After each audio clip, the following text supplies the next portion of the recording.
Battery low, please charge now. Connected to OnePlus 3G.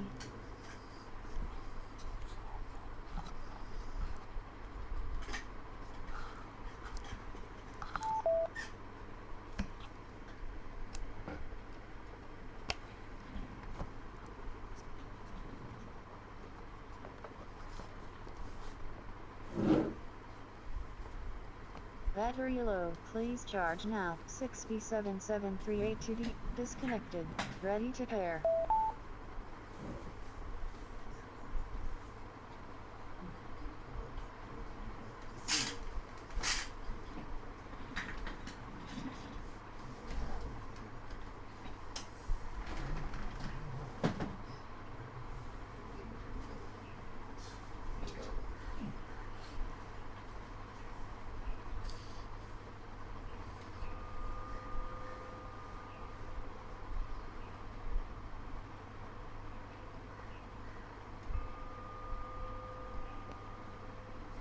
Connected to 6B77382D.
Chanting.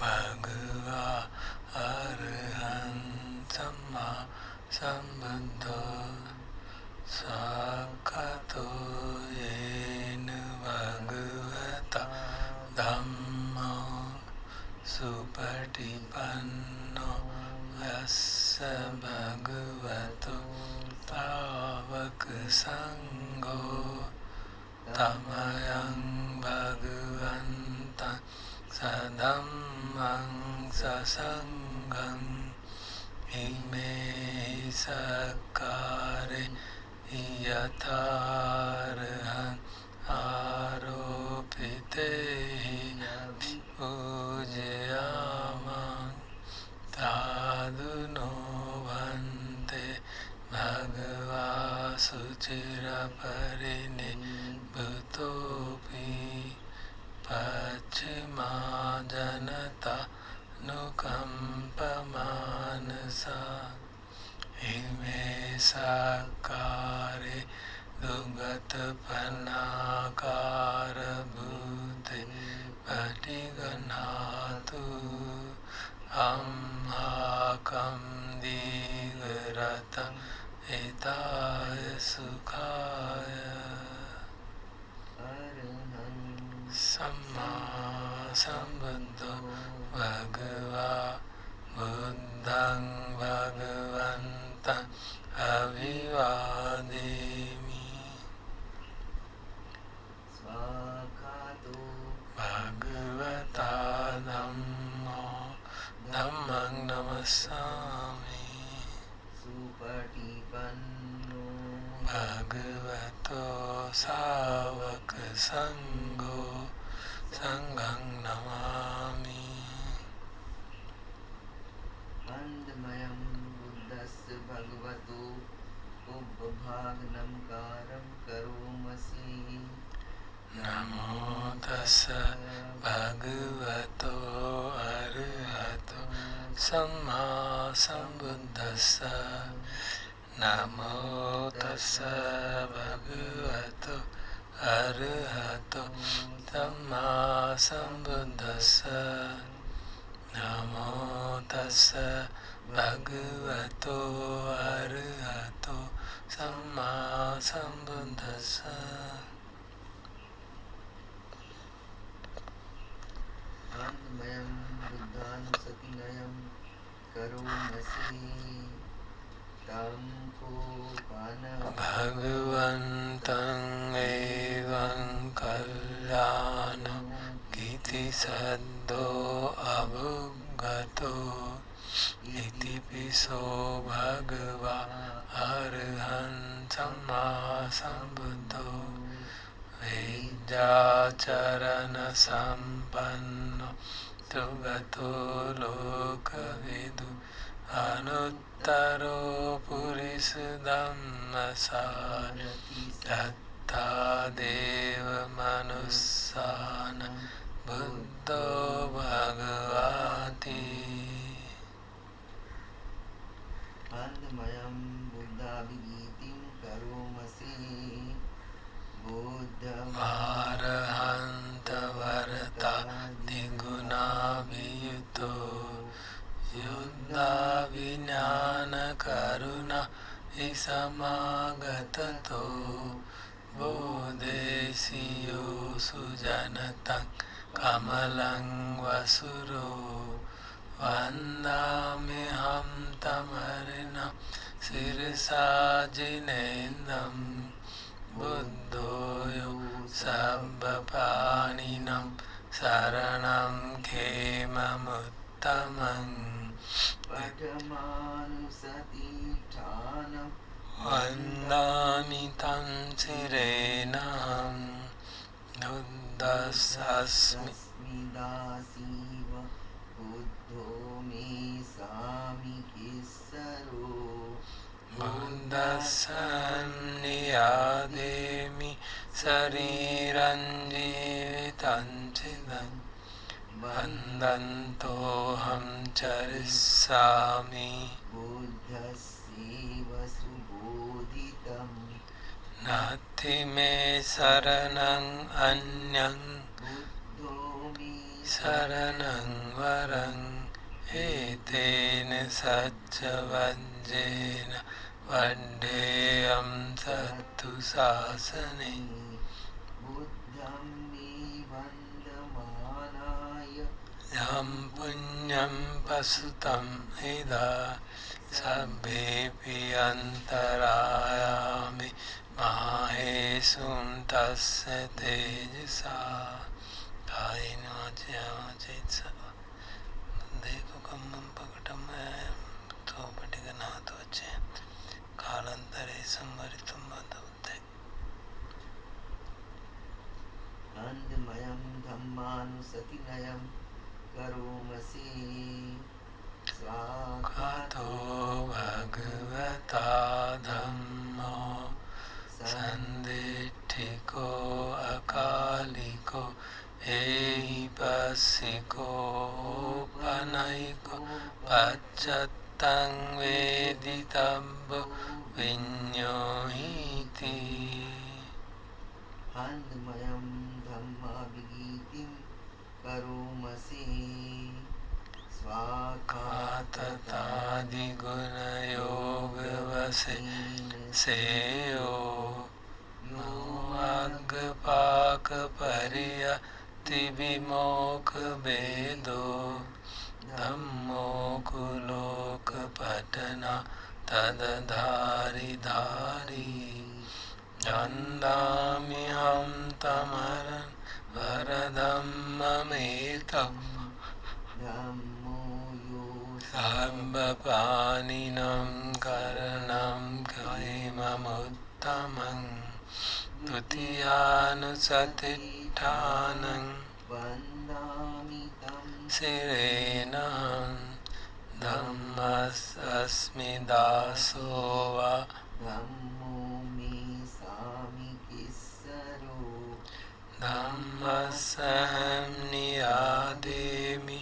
sariram jivitanchidam Vandantoham charisami Dhammaseva sudhammatam Nati me saranang anyak Dhammo me saranang varang Etena satcha vajjena Vaddeyam sattu sasane Dhammang me vandamanena Yam punyam pasutam hida Sabbepi antarayami Mahe sumtasya tejasa Kayena vacaya vacitsa Dhamme ko kammam pakatamaya Dhammo patiganato chent Kalantare sambaritam dhamme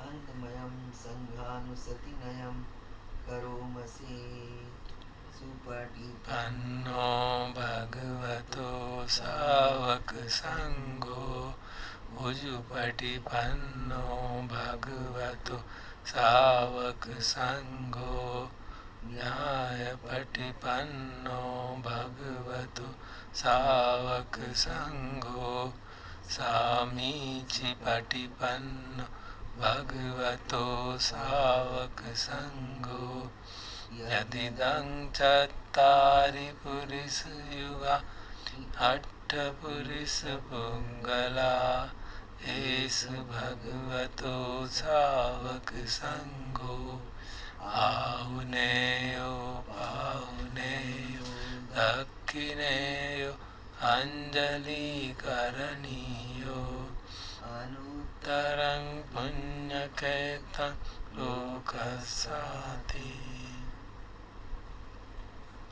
Andmayam sanghavigitim Karomasi Sadhammajo supatipa Gunadiyuto Yo attavido Ariya Mangala Sangha Seto Siladi dhamma Pavarasaya Kaya Chitto Vandamiham Tamariya Naganam Susuddham Sangoyo Sabbapaninam Saranam Kemamuttamam Tatyanusatittanam Vandamitam Sirenam Sanghasasmi dasova Sangomi Sami Kissaro Sanghasaham niyādemi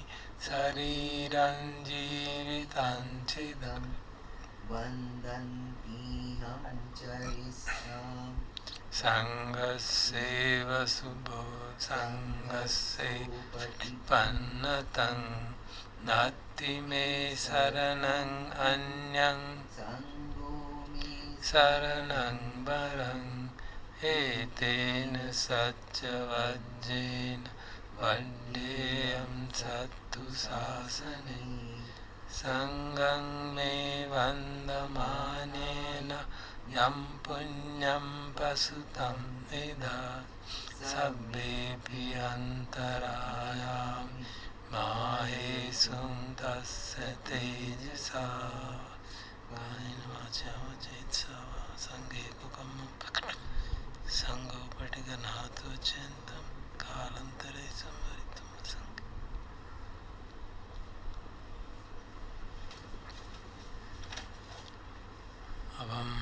भुजंग परित्ता, अभय परित्ता और देवता उय्योजन गाथा का पाठ सुनेंगे।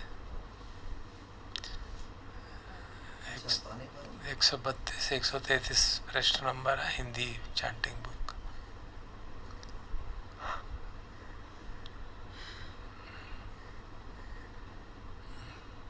भुजंग परित्तम भुजंग सति संखातु कम्मानं उदयो तथा वीर्यं पीति पसति भुजंगाच तथा परि समारूपेखा भुजंगो सस्यति सबदस्सिना मुनिना सम्मदाख्याता भाविता बहुलीकथा संवतन्ति अभिन्याय निब्बानाय च बोधिया एतेन सच्च वज्रेन होति तेज संपदा एकस्मिन् समये नाथो मोङ्गलनोज्जसपन् गिराने दुःखितो देश्वा भुजङ्गाय तत्तदेशये तेजतम् अभिनन्दित्वा गामुच्छन्त्यन्तरे एतेन सच्च वज्रेन होतु तेजतु संपदा एकदा राजाभि गिल्लानेयानि पीडित चन्दतेरेण सङ्गेव पैसामतादरन् सम्मोदित्वा च आबादा तं हावुत्थासि ठाणसु एतेन सच्च वज्रेन सोत्थिते होतु संपदा पहीनाति च आबादा तिन्नन्नं चिमहेसिनं मग्ग आहत किरीसावा पत्तानुपत्ति धम्मतम् एतेन सच्च वज्रेन सोत्थिते होतु संपदा अभय परित्तम यन्दुन्निमित्तम् अवमङ्गलं च यो चामनापो सकुणस्य सद्दो पापगहो दुःसुपिनम् अकन्तं बुद्धानुभावेन विनाशमेन्तु यन्दुन्निमित्तम् अवमङ्गलं च यो चामनापो सकुणस्य सद्दो पापगहो दुःसुपिनम् अकन्तं धम्मानुभावेन विनाशमेन्तु यन्दुन्निमित्तम् अवमङ्गलं च यो चामनापो सकुणस्य सद्दो पापगहो दुःसुपिनम् अकन्तं सङ्घानुभावेन विनाशमेन्तु देवता उय्योजन गाथा दुःख पत्ता च निर्दुःखा स्वयपत्ता च निर्भया शोकपत्ता च निःशोका होन्तु सभ्येति पाणिनम् एतावता च अम्हेहि सम्पदं पुण्यसम्पदं Sabbe Saiva Anumodantu Sabba Sampatti Siddhya Enang Dadantu Saddaya Silang Rakkantu Sabbada Bhavana Pajata Hontu Gachantu Devatayata Sabbi Buddha Balupetta Panchekanang Chayang Balang Arhantanang Cha Tejena Bhakkan Bandami Sabbato.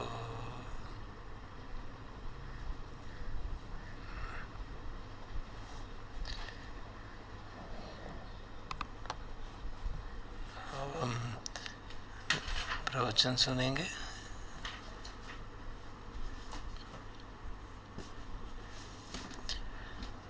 उसका प्रवचन का टाइटल ही है evening setting.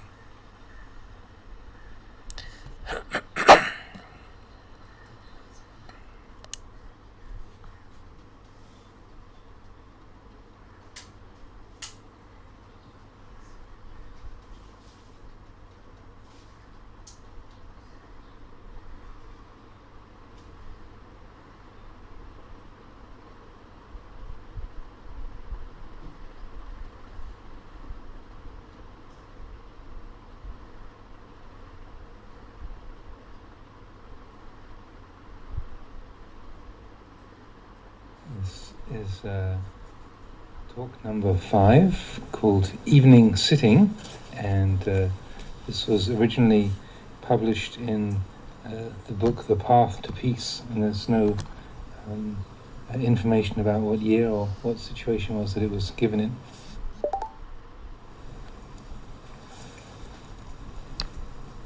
I would like to ask you about your practice. You have all been practicing meditation here, but are you sure about the practice yet? Ask yourselves, are you confident about the practice yet? These days there are all sorts of meditation teachers around, both monks and lay teachers, and I'm afraid it'll cause you to be full of doubts and uncertainty about what you're doing. This is why I'm asking. As far as Buddhist practice is concerned, there is really nothing greater or higher than these teachings of the Buddha which you've been practicing with here. If you have a clear understanding of them, it'll give rise to an absolutely firm and unwavering peace in your heart and mind. Making the mind peaceful is known as practicing meditation or practicing samadhi. The mind is something which is extremely changeable and unreliable. Observing from your practice so far, have you seen this yet? Some days you practice sitting meditation and in no time at all, the mind is calm. Other days you sit, and whatever you do, there's no calm. The mind constantly struggles to get away, until eventually it does. Some days it goes well, some days it's awful. This is the way the mind displays these different conditions for you to see. You must understand that the 8 factors of the Noble Eightfold Path merge in Sila, Samadhi and Panya. They don't come together anywhere else. This means that when you bring the factors of your practice together, there must be Sila, there must be Samadhi, and there must be Panya present together in the mind. It means that in practicing meditation right here and now, you are creating the causes for the path to arise in a very direct way. In sitting meditation, you're taught to close your eyes so that you don't spend your time looking at different things. This is because the Buddha was teaching that you should know your own mind. Observe the mind. If you close your eyes, your attention will naturally be turned inwards towards the mind, the source of many different kinds of knowledge. This is a way of training the mind to give rise to samadhi. Once sitting with the eyes closed, establish awareness with the breath. Make awareness of the breath more important than anything else. This means you bring awareness to follow the breath, and by keeping with it, you will know that place which is the focal point of sati, the focal point of the knowing and the focal point of the mind's awareness. Whenever these factors of the path are working together, you'll be able to watch and see your breath, feelings, mind and aramana as they are in the present moment. Ultimately, you will know that place which is both the focal point of samadhi and the unification point of the path factors. Now, aramana means simply a mental object. When developing samadhi, fix attention on the breath and imagine that you are sitting alone with absolutely no other people and nothing else around to bother you. Develop this perception in the mind, sustaining it until the mind completely lets go of the world outside and all that's left is simply the knowing of the breath entering and leaving. The mind must set aside the external world. Don't allow yourself to start thinking about this person who's sitting over here or that person who's sitting over there. Don't give space to any thoughts that will give rise to confusion or agitation in the mind. It's better to throw them out and be done with them. There is no one else here. You're sitting all alone. Develop this perception until all the other memories, perceptions and thoughts concerning other people and things subside, and you're no longer doubting or wondering about the other people or things around you. Then you can fix your attention solely on the in-breaths and out-breaths. Breathe normally. Allow the in-breaths and the out-breaths to continue naturally, without forcing them to be longer or shorter, stronger or weaker than normal. Allow the breath to continue in a state of normality and balance, and then sit and observe. Observe it, entering and leaving the body. Once the mind has let go of external mind objects, it means you will no longer feel disturbed by the sound of traffic or other noises.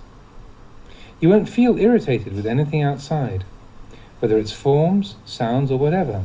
They won't be a source of disturbance, because the mind won't be paying attention to them. It will become centered upon the breath.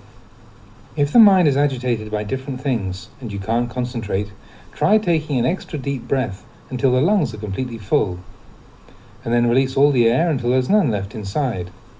Do this several times, then re-establish awareness and continue to develop concentration. Having re-established mindfulness, it's normal that for a period the mind will be calm, and then it'll change and become agitated again. When this happens, make the mind firm, take another deep breath, and subsequently expel all the air from your lungs. Fill the lungs to capacity again for a moment, and then re-establish mindfulness on the breathing. Fix sati on the in-breaths and the out-breaths, and continue to maintain awareness in this way. The practice tends to be this way, so it will have to take many sittings and much effort before you become proficient. Once you are, the mind will let go of the external world and remain undisturbed. Mind objects from the outside will be unable to penetrate inside and disturb the mind itself. Once they are unable to penetrate inside, you will see the mind. You will see the mind as one object of awareness, the breath as another, and mind objects as another. They will all be present within the field of awareness centered at the tip of your nose. Once sati is firmly established with the in-breaths and the out-breaths, you can continue to practice at your ease. As the mind becomes calm, the breath, which was originally coarse, becomes correspondingly lighter and more refined. The object of mind also becomes increasingly subtle and refined. The body feels lighter, and the mind itself feels progressively lighter and unburdened. The mind lets go of external mind objects, and you continue to observe internally. From here onwards, your awareness will be turned away from the world outside and be directed inwards to focus on the mind.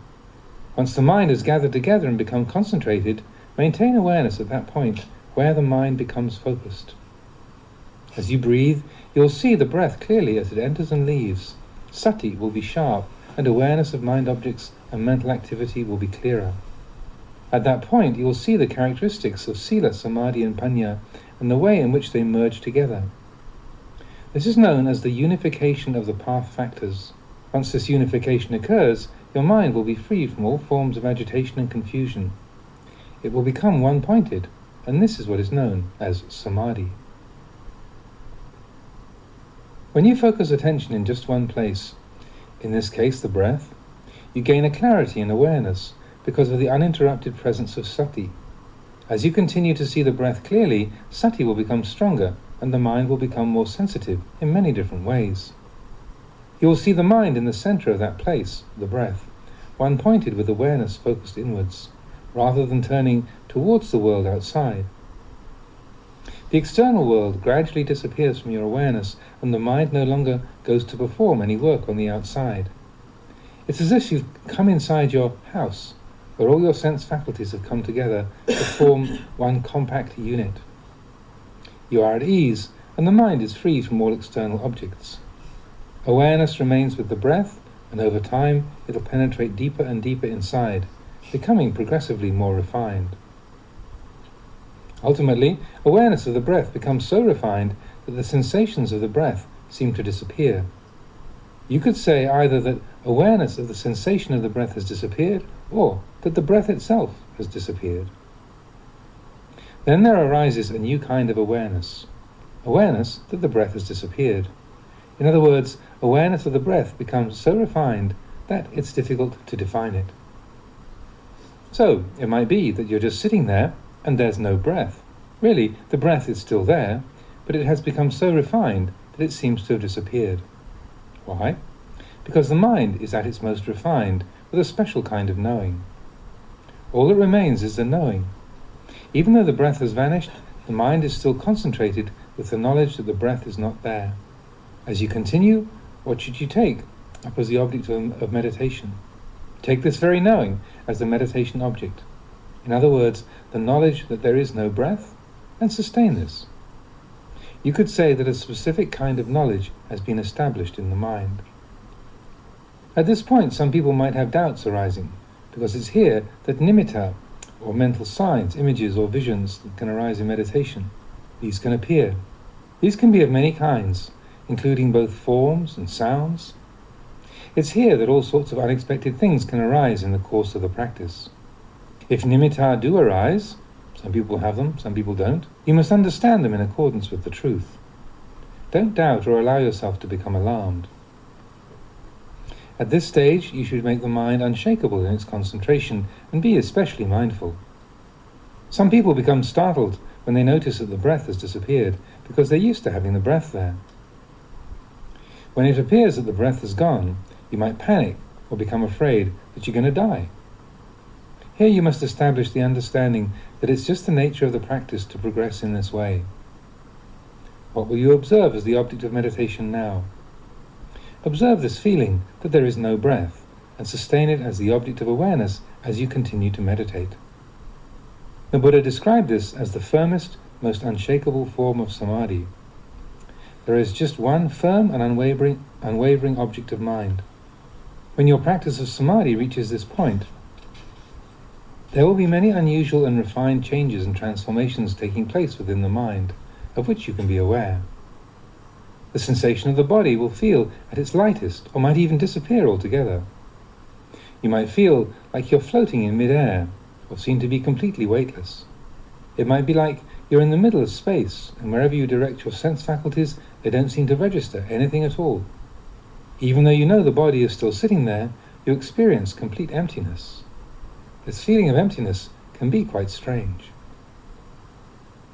As you continue to practice, understand that there's nothing to worry about. Establish this feeling of being relaxed and unworried, securely in the mind.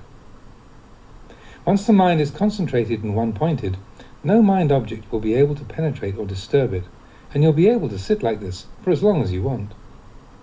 You'll be able to sustain concentration without any feelings of pain and discomfort. Having developed samadhi to this level, you'll be able to enter or leave it at will.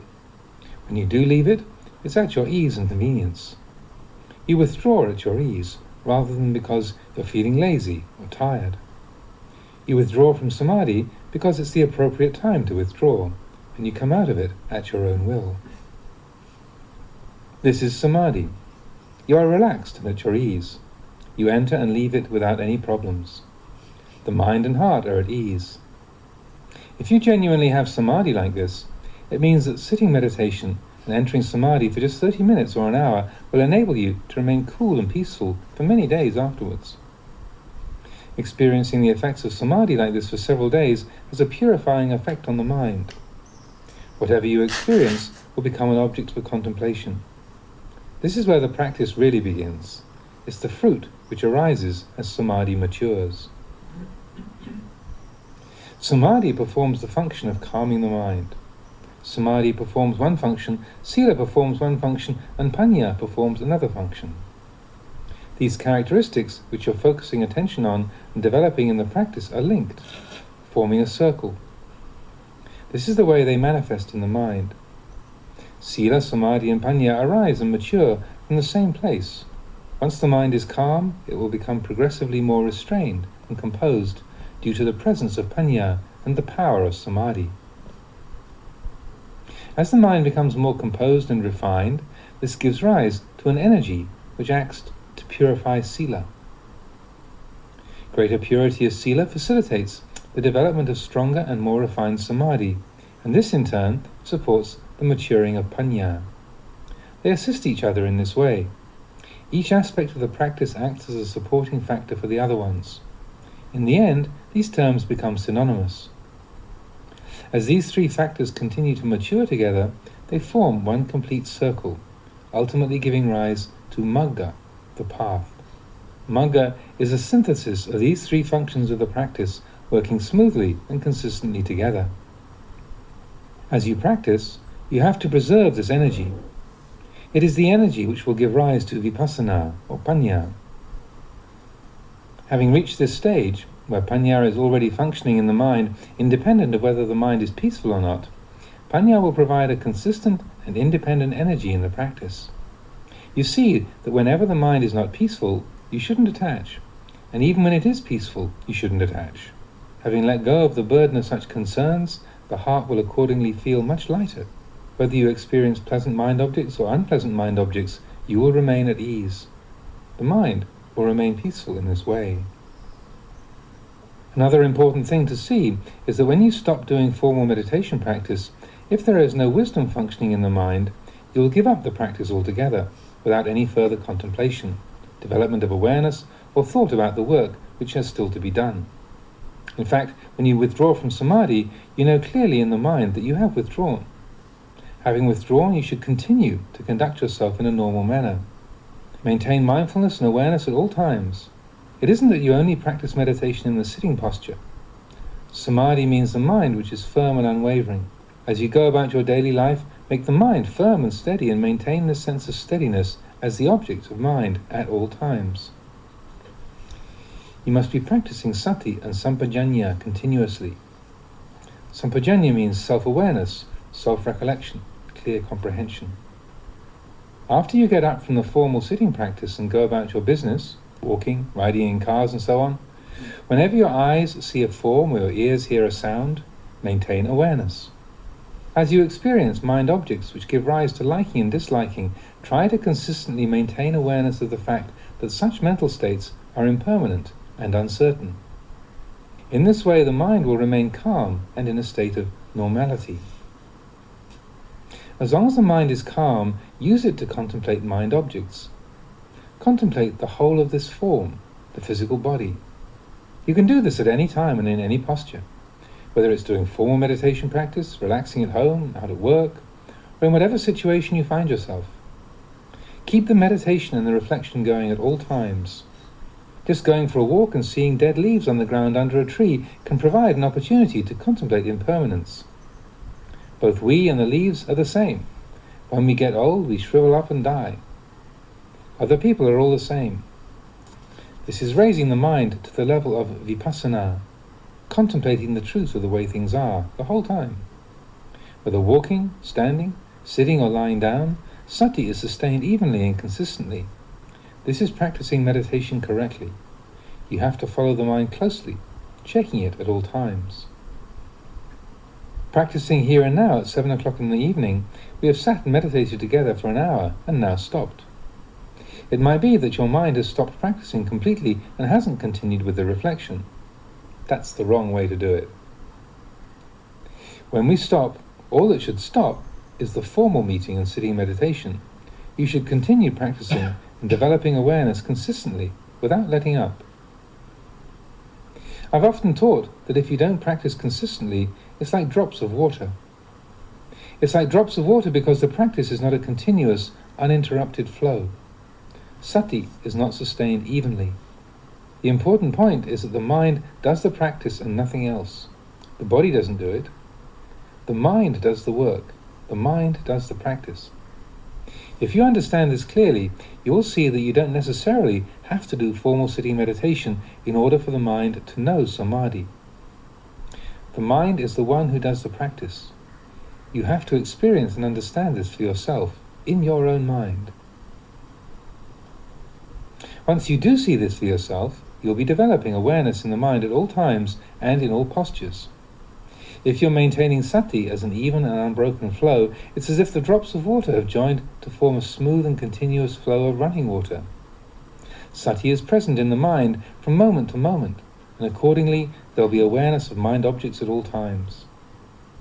If the mind is restrained and composed with uninterrupted sati, you will know mind objects at each time that wholesome and unwholesome mental states arise. You will know the mind that is calm and the mind that is confused and agitated. If you train the mind in this way, your meditation will mature quickly and successfully.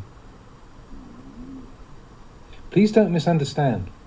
These days, it's common for people to go on vipassana courses for 3 or 7 days where they don't even have to speak or do anything but meditate.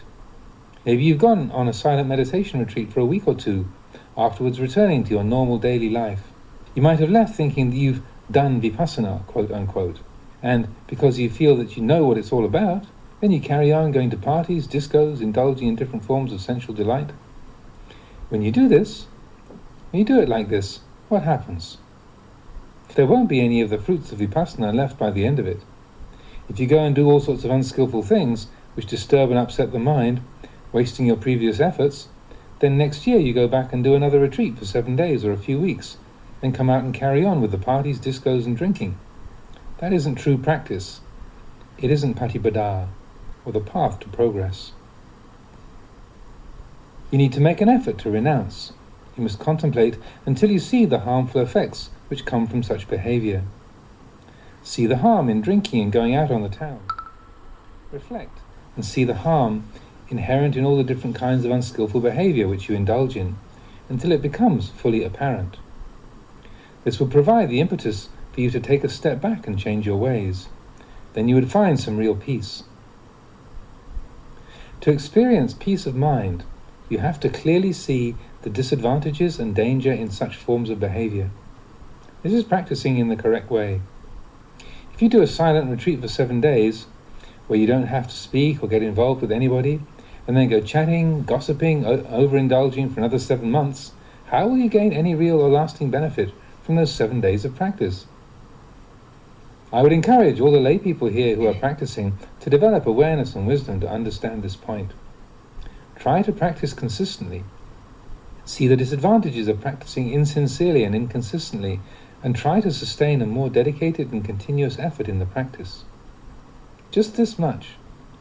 It can then become a realistic possibility that you might put an end to the kilesa, the defilements, qualities that darken and defile the mind, such as greed, aversion and delusion.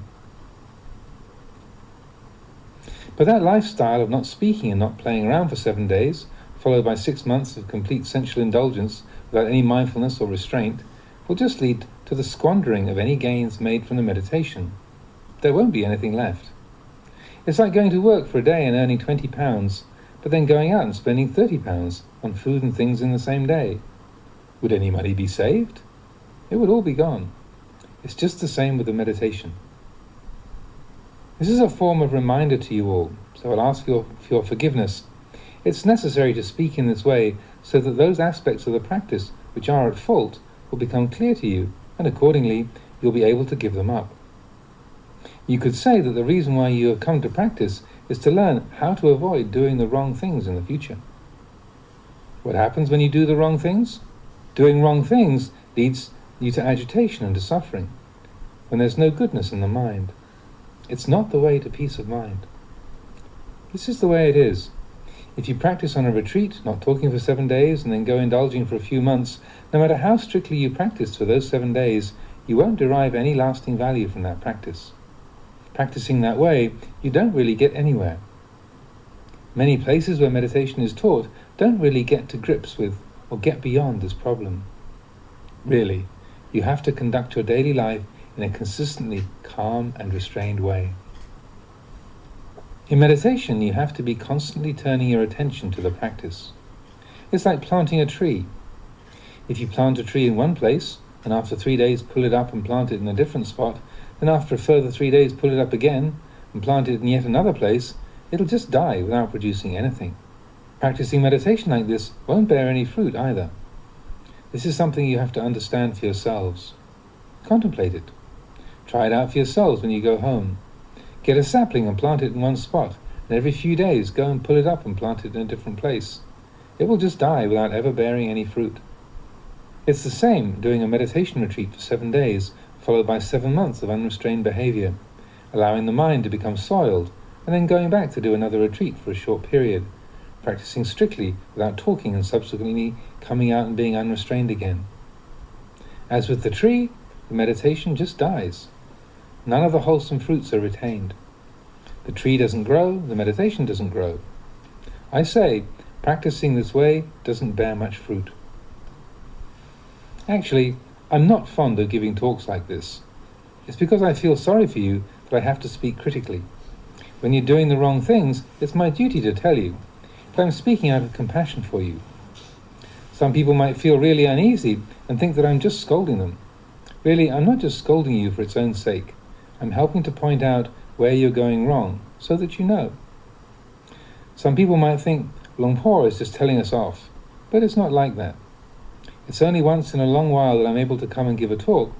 If I were to give talks like this every day, you would really get upset. But the truth is, it's not you who gets upset. It's only the kilesa, your defilements, that are upset. I will say just this much for now. Here you are. This is the 11th talk in this collection, entitled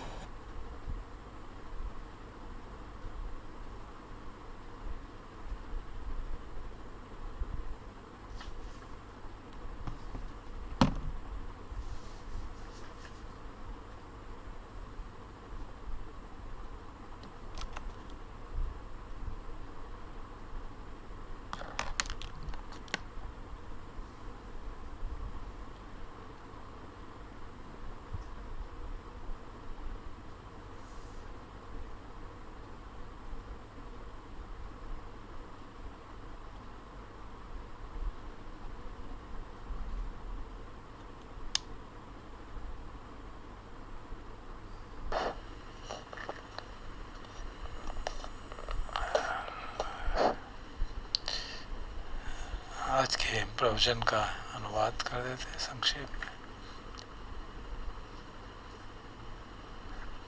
तो वो गृहस्थों को talk थी और वो उनसे पूछ रहे थे कि भाई कैसे प्रैक्टिस कर रहे हो, क्या आप अपनी प्रैक्टिस के बारे में कॉन्फिडेंट हो, या ऐसा है कि एक टीचर के बाद दूसरे के जाते हो, दूसरे के बाद तीसरे की सुनते हो और कंफ्यूज हो जाते हो। आपको याद रखना चाहिए कि भगवान की शिक्षा से बढ़कर कुछ नहीं है, उसके अनुसार साधना करोगे तो सब ठीक रहेगा। 2 तरह की साधना की, पहली साधना ये कही कि मन को शांत करना है जो समाधि के द्वारा, और लेकिन हमें ये भी समझना चाहिए कि मन का स्वभाव है, कभी समाधि शांत हो जाएगा, कभी नहीं होगा, तो उसको भी उसी तरह से समझें, अनित्य बोध की तरह समझें। और शील, समाधि और प्रज्ञा जो 3 मुख्य अंग हैं, अगर इसके अनुसार साधना करेंगे तो ठीक ही होगी।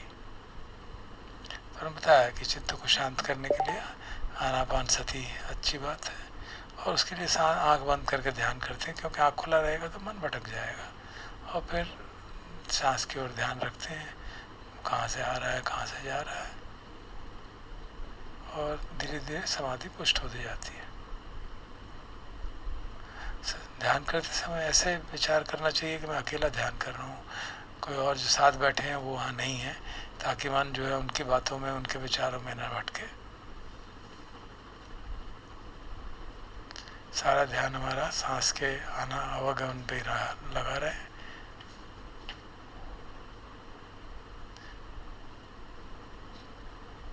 और जब समाधि धीरे धीरे पुष्ट होने लगती है तो बाहर की जो आवाज़ें हैं या कोई और सेंसरी इनपुट है वो आपको परेशान नहीं करते, और अगर परेशान कर रहा है तो आप लंबा सांस 1-2 बार ले लीजिए तो चित्त शांत हो जाएगा, और फिर वैसे अपना काम शुरू कर दीजिए।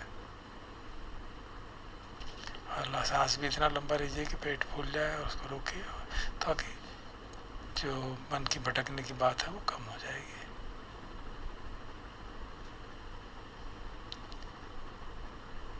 जो मन इसी तरह साथ ध्यान करते हुए मन में भी चीज़ें उठती हैं तो उनको भी मन के ऑब्जेक्ट्स की तरह देखना चाहिए। तो जैसे जैसे हम ध्यान करते जाते हैं, सांस जो है रिफाइन होता चला जाता है, शरीर लाइट होने लगता है और हमारा ध्यान सारा बाहर की से हट के अंदर की ओर जाने लगता है। तो जब ऐसा होने लगता है तो शील समाधि प्रज्ञा का यूनिफिकेशन, एकात्मता होने लगती है।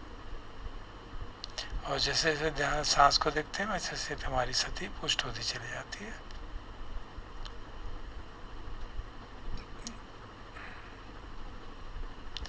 बहुत आगे लंबा साधना करते हैं तो धीरे धीरे सांस भी मालूम होना बंद हो जाता है और फिर हमारे को इस बात का ध्यान रखना, उस ऑब्जेक्ट हमारा अवेयरनेस का ये होता है कि सांस नहीं आ रहा है और उसको उस ऑब्जेक्ट के ऊपर रख के मन चित्त को समाहित करते हैं।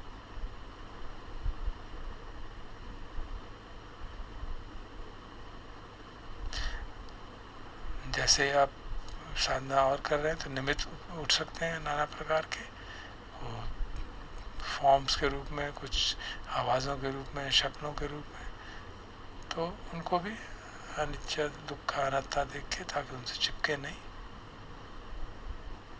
और जब सांस धीरे धीरे बंद हो जाता है तो कई बार लोग घबरा जाते हैं, तो उसमें घबराने की बात नहीं है, समझना चाहिए कि प्राकृतिक प्रोसेस है, ऐसा ही होता है सबके साथ। और जो निमित्त हैं उनमें कई बार साधक जो है ऐसा महसूस करता है कि शरीर बहुत हल्का हो गया, शरीर है ही नहीं, उठ रहा है, शून्यता का अनुभव होने लगता है। तो ये सब चीज़ें गहन समाधि का इंडिकेशन है। और समाधि इस हद तक होनी चाहिए कि जब समाधि हो जाए, उससे बाहर आए, तो फिर हम अपना काम ठीक से कर सकें और हमारा मन भटके नहीं। और इस तरह की समाधि से जो शांति मिलती है काफ़ी लंबे समय तक चलती है और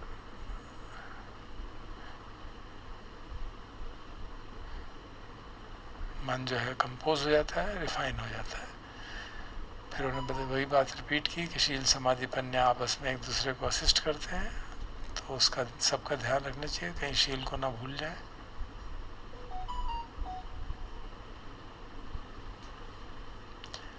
और जैसे हमारा वीर्य बढ़ता है साधना कर समाधि के अभ्यास से, तो उसको पन्या को डेवलप करने में इस्तेमाल करना चाहिए। चित्त मन में कैसे भी चित्त विचार आए, किसी भी तरह का मेंटल कंटेंट हो, प्रिय हो अप्रिय हो, उसको उसके वास्तविक स्वरूप में देखना। और अगर आपने खूब ध्यान किया है, समझ का अभ्यास किया है, चित्त शांत किया है और साधना के अंत में कोई प्रज्ञा ही नहीं है, तो बहुत मुश्किल हो जाती है। तो प्रज्ञा भी हमारे साथ साथ चलनी चाहिए। और सामान्य जीवन में तो समाधि की जगह प्रज्ञा का होना बहुत आवश्यक है। और प्रतिक्षण जैसे जैसे हमारा विषयों से स्पर्श होता है तो हम सजगता बनी रहे, और जो मन शांत किया है उसके आधार पे जो मन में उठ रही हैं संखार उठने की कोशिश कर रहे हैं, उनको जाने। तो कहते हैं कि आप, जैसे वो एक बात उन्होंने कई बार कही कि आप विपश्यना कोर्स में जा रहे हैं, 3 दिन 7 दिन साइलेंट रिट्रीट करते हैं और फिर आके चित्त शांत हो जाता है और आके फिर 7 महीने तक एंजॉय करते हैं, पार्टी कर रहे हैं, बूजिंग हो रही है, तो उसका फ़ायदा कुछ नहीं होगा। ये 7 दिन का ध्यान भी व्यर्थ चला जाएगा, क्योंकि पार्टिंग करेंगे फिर बेचैन हो जाएंगे, फिर सोचेंगे एक बार और चले जाते हैं और फिर ये करते रहेंगे, तो कहीं भी उत्तर प्रगति नहीं हो पाएगी।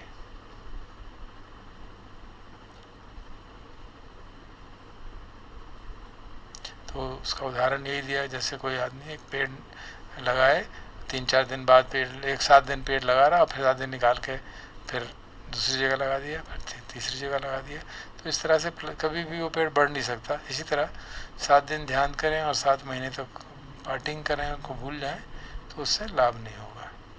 फिर अंत में उन्होंने कहा कि मैं इस तरह से बहुत कम बोलता हूँ, लेकिन मैं, आपको लग रहा होगा कि मैं बहुत क्रिटिसाइज़ कर रहा हूँ आप लोगों को या आपको डांट रहा हूँ, ऐसा नहीं है। मैं देख रहा हूँ कि आपको इस बात की आवश्यकता है कि आप साधना में और सीरियसली साधना करें ताकि कोई गलत काम ना हो। इसी कारण से मैं ऐसी बात कह रहा हूँ आप लोगों से।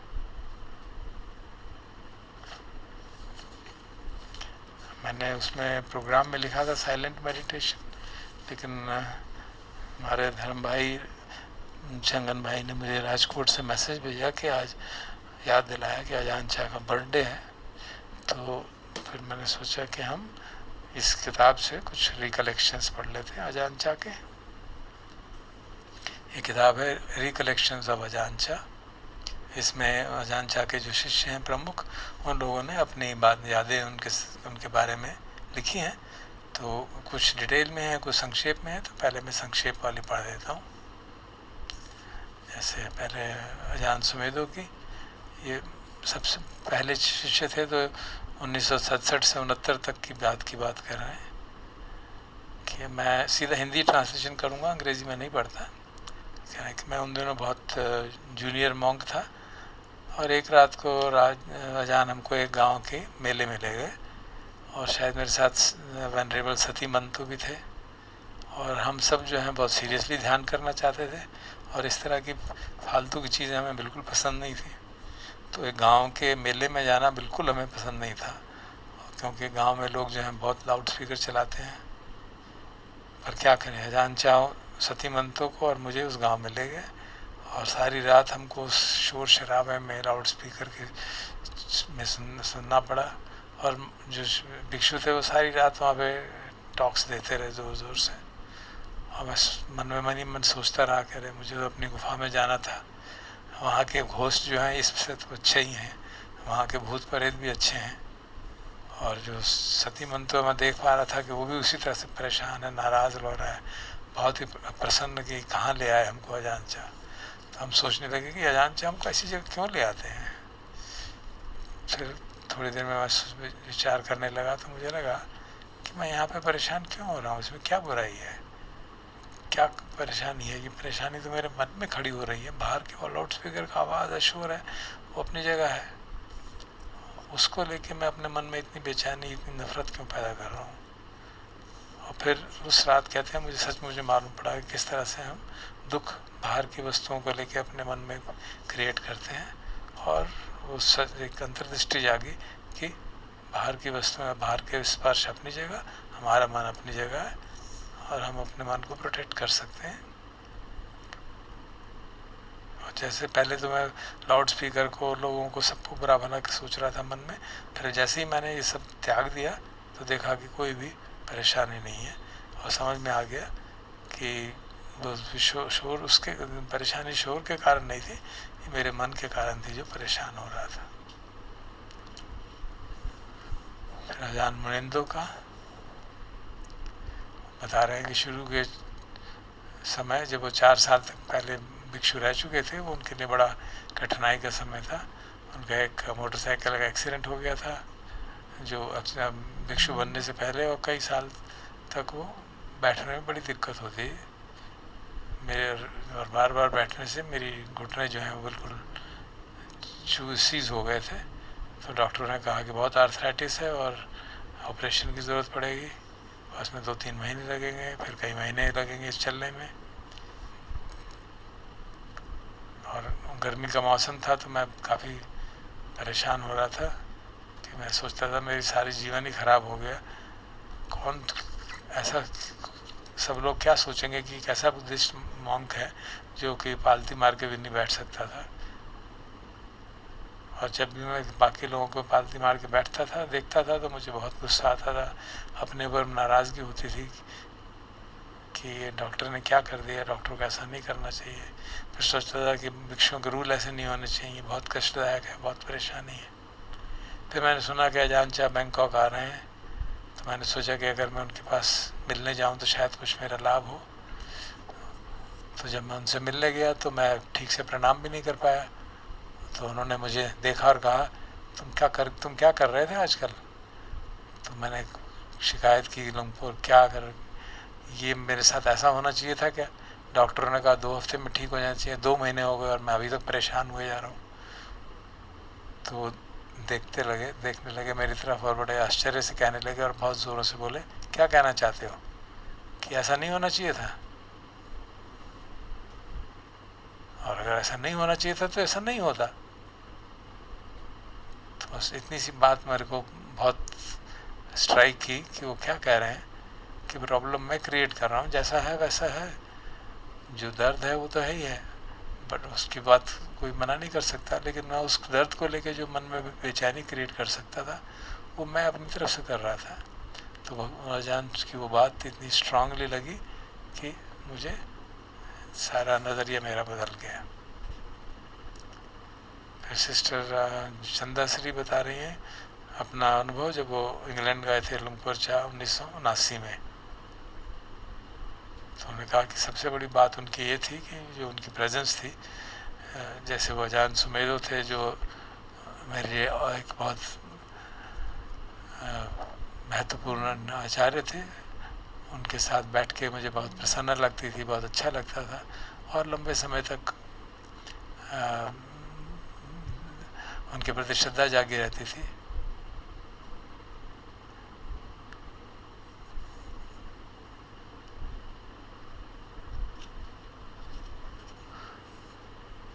तो जब ऐसा उनको अजान चाह को मालूम पड़ा तो वो कहते थे, मुझे लगता है कि अब तुम्हें वापस थाईलैंड जाना चाहिए। तो सब लोग वहाँ पे जो थे वो बेचारे घबरा गए, क्या ये सीरियसली ऐसा कह रहे हैं? तो फिर एक फ्लूट बजाने वाला आया और वो म्यूज़िक के बारे में बात करने लगा, बाग के बारे में बात करने का।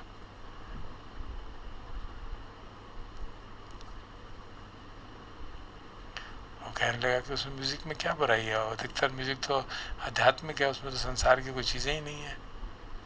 अजान चाह ने फिर उनकी ओर देखा और जब उसने समाप्त कर ली अपनी बात तो फिर उन्होंने कहा, हाँ ठीक बात है, लेकिन जो शांत चित्त है उसका म्यूज़िक बहुत ही अच्छा होता है, वो भी आप देखिए करके।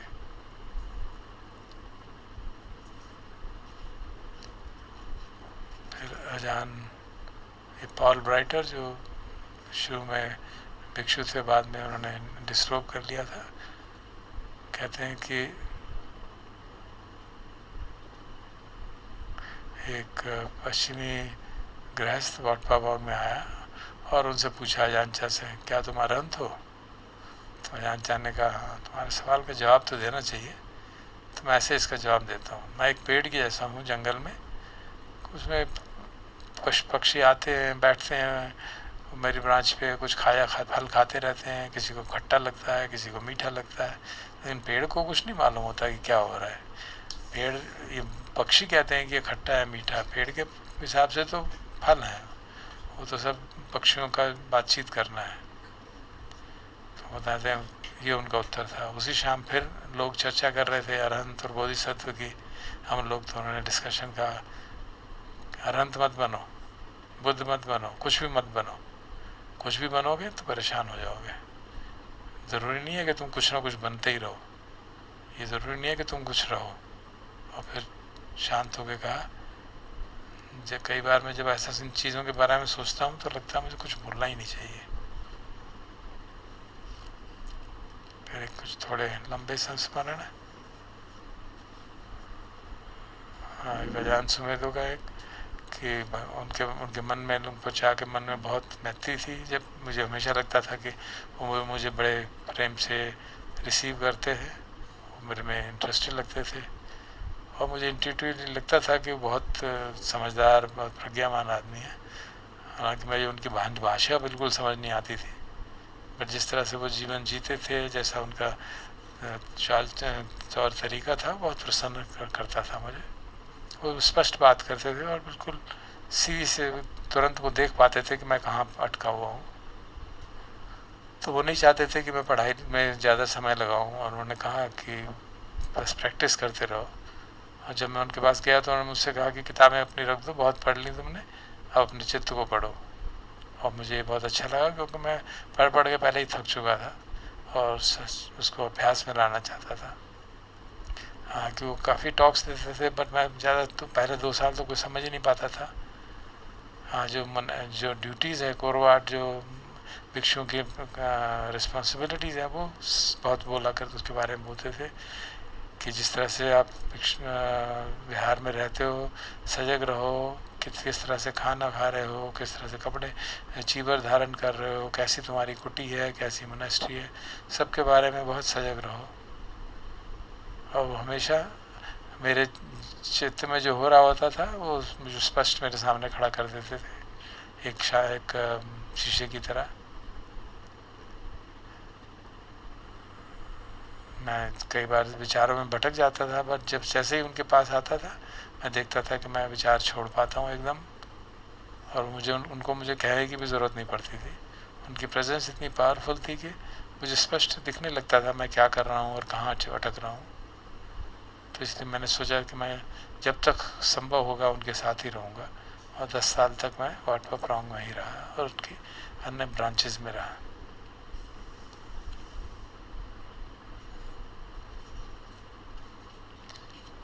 अजान प्रसन्न कहते हैं मुझे कई सारी चीज़ें उनकी बहुत पसंद आती थी, कोई एक ऐसी नहीं कह सकता जो बहुत पसंद थी, सभी अच्छी लगती थी। उन्होंने हमारे सामने एक उदाहरण रखा कि वो थ्योरी से नहीं पढ़ाते थे, अपने अनुभव के आधार पर पढ़ाते थे, और एक महान टीचर थे। मुझे याद है एक बहुत सीनियर भिक्षु वाट पप्रॉन्ग आए और लुंगपुर ने उनका आदर किया, उनको प्रणाम किया, उनका देखभाल की। और जब इस समय जब मैंने देखा कि किस तरह अब वो टीचर नहीं है और कैसे वो सचमुच में हमको अपने एक्शन से शिक्षा दे रहे हैं, तो बहुत अच्छा लगा।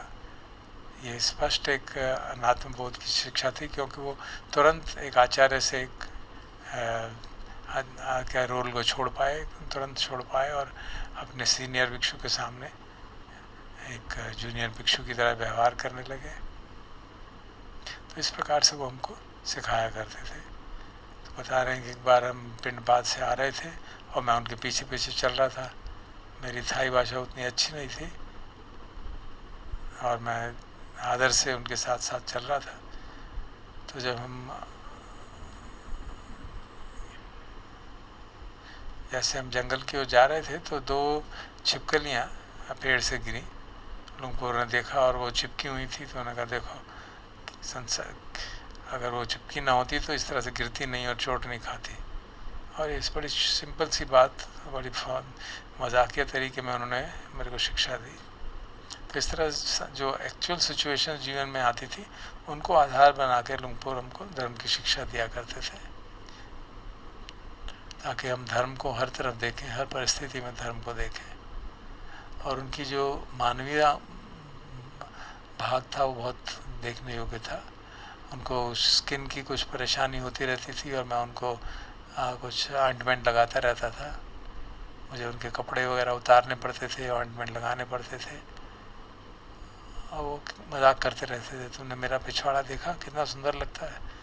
वो कहते नहीं पिछवाड़ा कुछ नहीं, सब कोई नहीं चाहता ऐसा शरीर हो, जब बूढ़ा हो जाता है तो सब एक जैसे लगते हैं।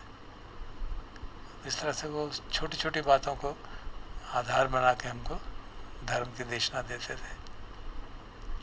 और उनकी जो जनरॉसिटी थी, अपने को दूसरों के लिए प्रति, करुणा के प्रति अपने को अर्पित रखते थे।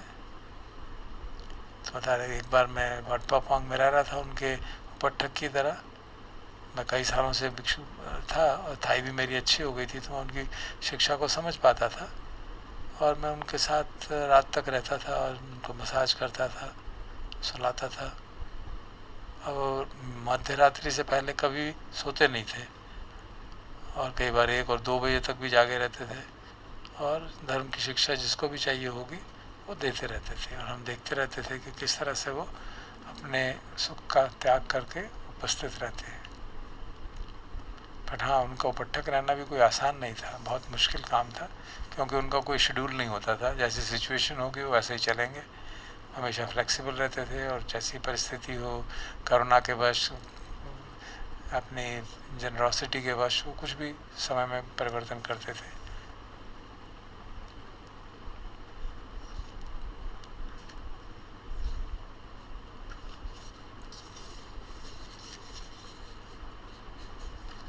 अब अजान सुचित्तों का पढ़ते हैं बसंत में। तो बताते हैं कि मैंने पहली बार लुंगपुर चा को तब देखा जब वो ब्रिटेन में आए और हीथ्रो एयरपोर्ट पे। तो हम कई सारे मॉन्क्स थे उनके साथ, उस समय उनको रिसीव करने अजान सुमेधो, अजान आनंदो, वीरधम्मो और मैं अजान पवाकरो जो है लुंगपुर चा के साथ आ रहे थे। तो सबसे पहले मैंने देखा कि वो अजान पवाकरो के सामने बहुत छोटे से लगते हैं, लेकिन उनकी पर्सनैलिटी ऐसी थी कि वो बहुत बड़े लगते थे, पूरे कॉन्फिडेंट, और उनका कद का छोटा होना बिल्कुल महसूस नहीं होता था। यद्यपि वो एक विदेश में आए थे, उस बाद देश की भाषा नहीं बोल पाते थे और बहुत दूर लंबा सफ़र करके थके हुए थे, लेकिन फिर भी वो पूरे ऐसा लगता था कि पूरे चार्ज में सिचुएशन के बिल्कुल। और वो ना वो जल्दी थी, ना उनको कोई एंग्जाइटी थी, ना किसी तरह का दिखावा था। जो भी वातावरण था उसमें वो एट ईज थे, उसमें कोई परेशानी नहीं थी उनको किसी भी तरह की। हालांकि बिल्कुल नए किस्म की परिस्थिति में थे वो। जब भी हम उनसे मिलने जाते थे तो बड़े प्रेम से मिलते थे, और जैसे कोई हमारा बहुत फेवरेट चाचा हो जिससे आप मिलने जाओ तो बड़े प्यार से मिलेगा, ठीक उसी तरह से वो हमको मिलते थे और हमको अपनी प्रेजेंस में रिलैक्स कर देते थे। जब भी कोई नया आदमी आता है जो पहली बार आ रहा है, उसके बारे में हमेशा सोचते हैं कि हर चीज़ ठीक होनी चाहिए, लेकिन उनके बारे में उनकी मैत्री ऐसी थी कि हमें हमेशा रिलैक्स ही रहते थे, कभी हमें इस बात की कोई चिंता नहीं होती थी। वो लंदन में हेम्पस्टेड विहार में रहते थे, जो बहुत छोटा सा कमरा घर था, जो वाटपा पाँव के हिसाब से बिल्कुल ज़रा से उसमें गलियारे थे, छोटे छोटे से कमरे थे और पूरी तरह भरा हुआ था। फिर भी वहाँ पे वो बड़े प्रसन्न रहते थे। कई बार वहाँ पे औरतें उनके साथ बैठी रहती थी, उस पर भी उनको कोई परेशानी नहीं थी, जबकि ये थाईलैंड के हिसाब से बहुत भारी बात हो जाती है। कई लोग जो कस्टम है उनको बिल्कुल फॉलो नहीं करते थे, वो भी उनको कोई दिक्कत नहीं होती थी। और हालांकि कई भिक्षु जो है बहुत कोशिश करते थे कि लोग ठीक ठाक से बैठें, लेकिन उनको उससे कोई फ़र्क नहीं पड़ता था। जब प्रश्न पूछते थे लोग तो उनको समझ नहीं आती थी बातें, तो अजान सुमेधो या अजान पवाकरो ट्रांसलेट करते थे, और वो हमेशा जो प्रश्न पूछता है उसकी ओर देखते रहते थे। अगर कोई कॉम्प्लिकेटेड प्रश्न अभिधम्मा के बारे में पूछता था तो क्वेश्चनर्स को प्रश्न का उत्तर देने के क्वेश्चनर को कहते थे, इतना ज़्यादा सोचा मत करो, ये ठीक नहीं है तुम्हारे लिए। कभी ऐसा होता है, कभी वैसा होता है। अभिधम्म का जो उत्तर ये था, बड़ा सिंपल सरल उत्तर होता था, लेकिन बहुत गंभीर उत्तर से वो उस बात का उत्तर देता था, हृदय में सीधा पहुंच जाता था। और बहुत ही दयालु थे और काफ़ी सेंस ऑफ ह्यूमर था उनका, लेकिन हमेशा पूरी आत्मीयता से लोगों की बात सुनते थे, पेशेंसली सुनते थे। और जो भी लोग आते थे उनको लगता था कि उनके साथ एक संबंध बन रहा है।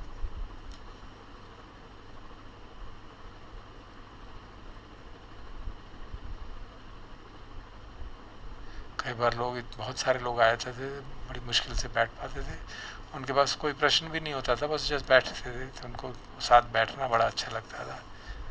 क्योंकि ना हम सामान्यतः लोग हमेशा टेंस में रहते हैं, और वहाँ आके उनको लगता था कि यहाँ पे हम आराम से बैठ सकते हैं और मैत्री के वातावरण में बैठ सकते हैं।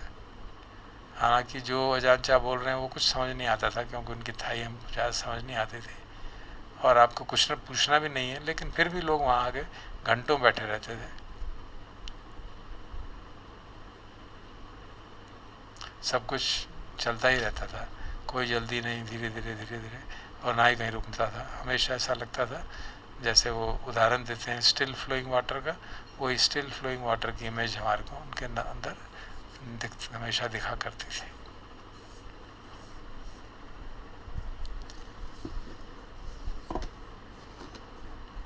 तो हम सब अपने मन में अजान चाह के प्रति कृतज्ञता का भाव, तो उन्हीं के कारण ये सब संभव हो पाया। इतने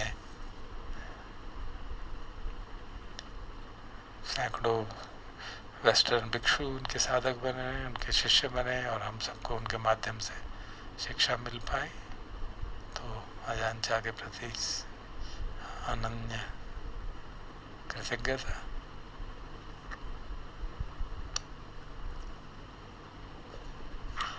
अब करुणा ब्रह्म विहार का अभ्यास करेंगे।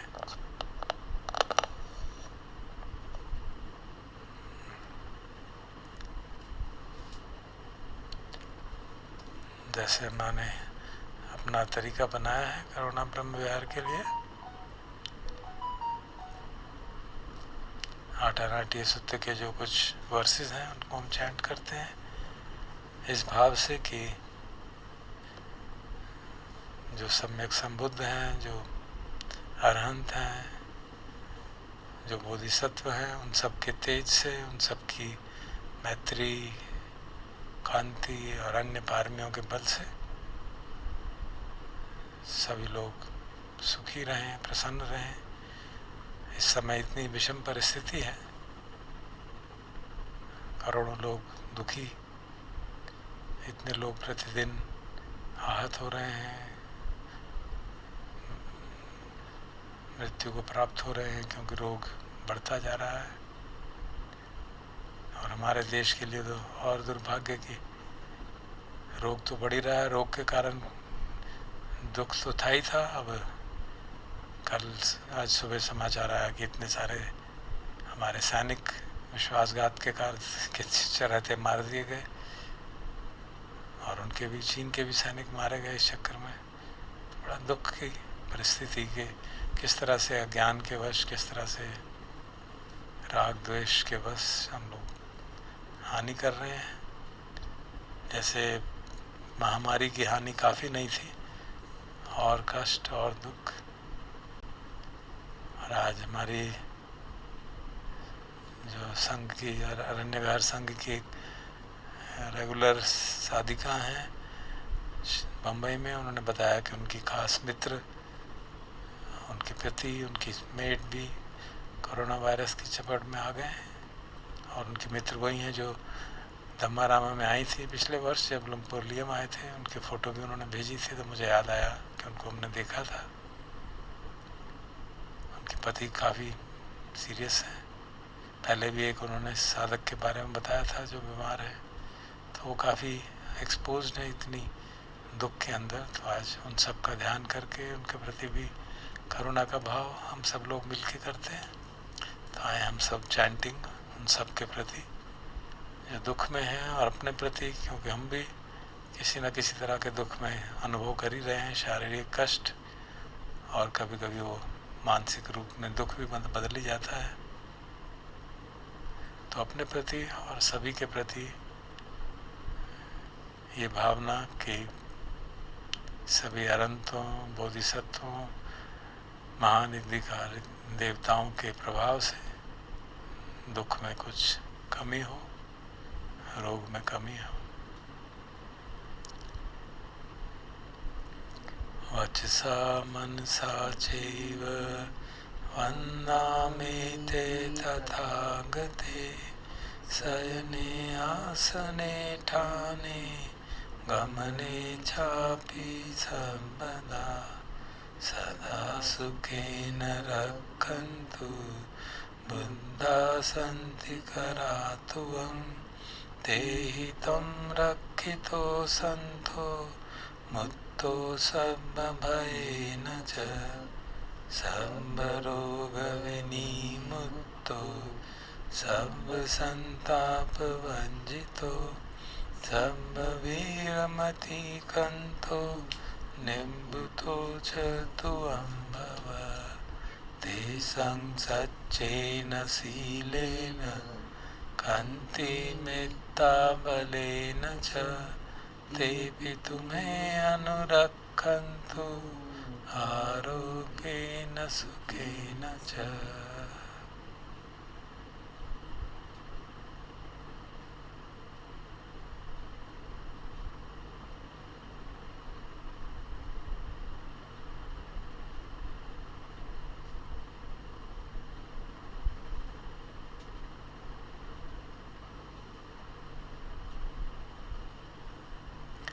प्रतिमस्मिन् दिशा भागे सन्ति भूता महीन्दिका तेऽपि तुमे अनुरक्षन्तु आरोग्येन सुखेन च दक्षिणस्मिन् दिशा भागे सन्ति देवा महीन्दिका तेऽपि तुमे अनुरक्षन्तु आरोग्येन सुखेन च पश्चिमस्मिन् दिशा भागे सन्ति नागा महीन्दिका तेऽपि तुमे अनुरक्षन्तु आरोग्येन सुखेन च उत्तरस्मिन् दिशा भागे सन्ति यक्का महीन्दिका तेऽपि तुमे अनुरक्षन्तु आरोग्येन सुखेन च। और अब यही भावना, यही आवाहन 4 लोकपालों का।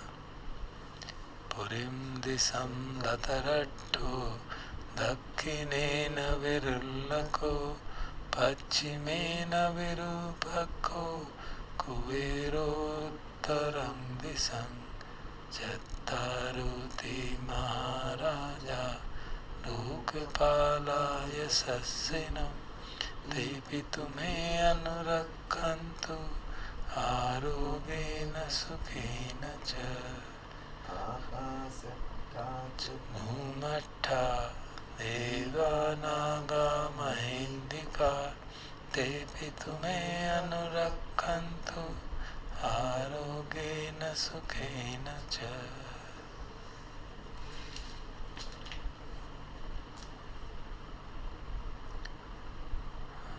अपने चित्त को करुणा के भाव से भर के शरीर की ओर ध्यान देते हैं। शरीर में उसका असर जो हुआ उसको देखते हैं और धीरे धीरे शरीर में भी तरंगे करुणा की भरती हैं। जितनी भी भरें उसको देखते हैं, थोड़ी देर समय देते हैं और फिर इन तरंगों को सभी दिशाओं में व्याप्त करेंगे।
तरंगों को एक एक करके सभी दिशाओं में व्याप्त करते हैं, जैसा भगवान ने हमें सिखाया है।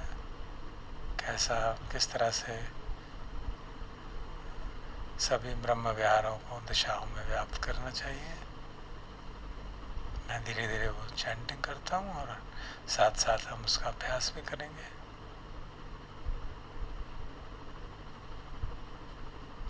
करुणा सहगतेन चेतसा एकं दिशं परित्यज्य भरित्वा विहरति। तो एक दिशा को करुणा चित्त से व्याप्त करके हम विहार करते हैं थोड़ी देर। अपने सामने की दिशा में जिस किसी को हम जानते हैं जो कठिनाई में है, उनको याद करके उनके प्रति करुणा का भाव, वो दुख से मुक्त हों, रोगी हैं तो रोग से मुक्त हों, कष्ट में हैं तो कष्ट से मुक्त हो, भय से परेशान है तो भय से मुक्त हो।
तथा द्वितीयं तथा तृतीयं तथा चतुर्थं इति ऊर्ध्वं अधोतिर्यं सम्पदि सम्पत्तताय सद्भावन्तं लोकं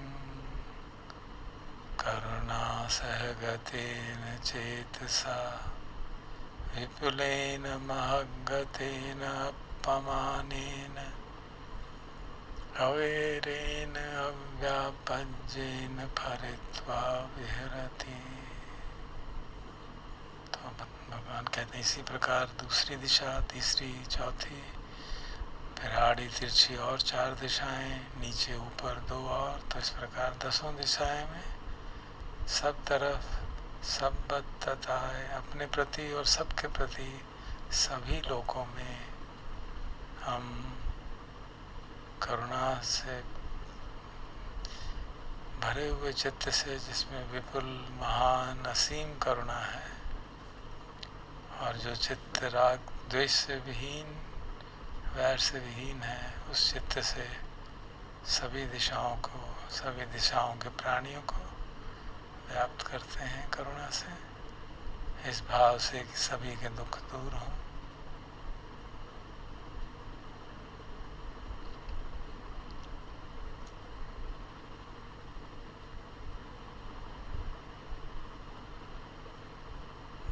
इतनी बहुतायत देख के मन कभी कभी व्यथित हो जाता है। तो करुणा का अभ्यास ठीक से करें, क्योंकि करुणा का मतलब है उपेक्षा उसके साथ है। नहीं तो दुख को देख के व्यथित होना बड़ा सरल हो जाता है। तो उपेक्षा का भाव साथ, कर्म सिद्धांत की बात याद। तो जब दुख बहुत ज़्यादा बढ़ जाता है तो सारी ब्रह्मविहार साथ ही कपल होकर साधना करनी पड़ती है।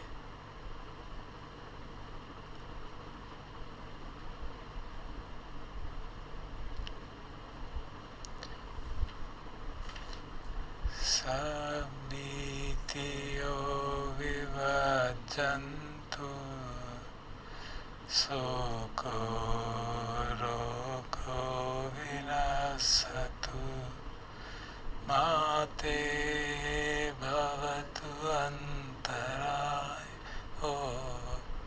सुखी दीर्घायुको भव सुखी दीर्घायुको भव सुखी दीर्घायुको भव।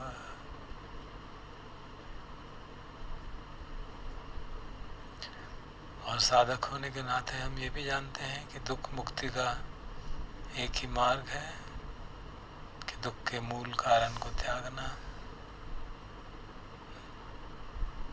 मैं और मेरे का भाव को त्यागना, चार आर्य सत्यों को ठीक से हृदयंगम करना। जैसे भगवान ने कहा संकीर्तेन पंच उपादान खंदा दुख, तो जो पांच उपादान के खंड हैं उनके प्रति जो सहज उपादान है वही दुख है।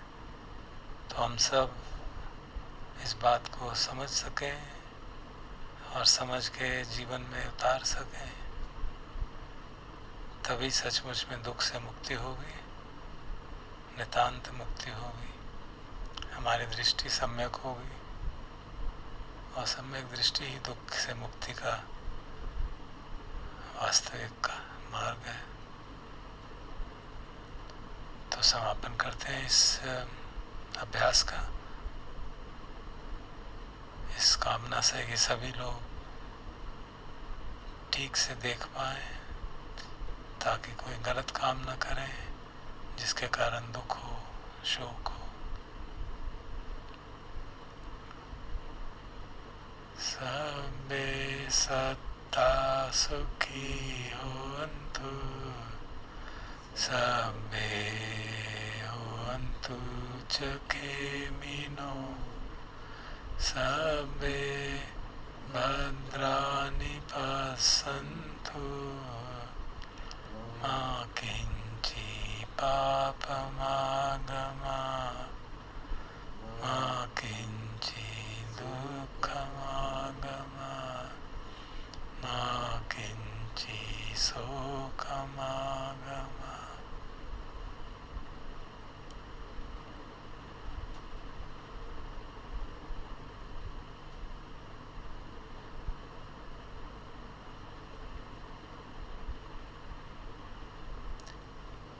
भवतु सर्वमङ्गलं, रक्षन्तु सर्वदेवता, सर्वबुद्धानुभावेन सदा शुद्धि भवन्तु मे। भवतु सर्वमङ्गलं, रक्षन्तु सर्वदेवता, सर्वधर्मानुभावेन सदा शुद्धि भवन्तु ते। भवतु सर्वमङ्गलं, रक्षन्तु सर्वदेवता, सर्वसङ्घानुभावेन सदा शुद्धि भवन्तु मे।